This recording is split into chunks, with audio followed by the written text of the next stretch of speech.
Social media پر یہ خبر گردش کر رہی ہے کہ طارق جمیل انتقال کر گیا ہے،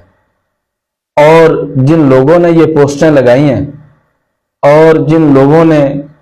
یہ ویڈیوز لگائی ہیں اپنی آئی ڈیز پر اپلوڈ کی ہیں اور بڑے گہرے دکھ کا اور بہت اس کا اظہار کیا ہے،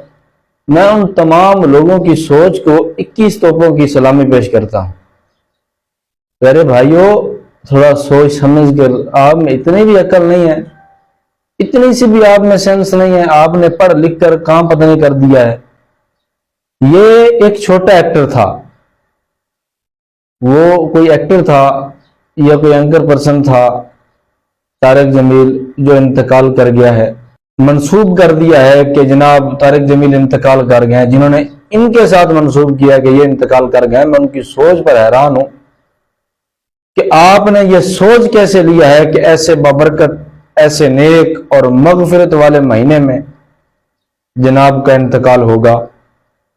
تو یہ پتہ نہیں آپ نے کس طرح سوچ لیا ہے۔ بہت گہرے افسوس کا اظہار ہو رہا ہے کہ جنہوں نے اس کو اس قابل سمجھا کہ اس کی موت رمضان شریف میں آئے گی، میں ان تمام لوگوں کو یہ اپیل کروں گا کہ ایسا جھوٹ، ایسا پروپیگنڈا اور ایسی باتیں جو ناممکن ہوں وہ سوشل میڈیا پر اپلوڈ نہ کیا کریں، آپ کی مہربانی ہوگی۔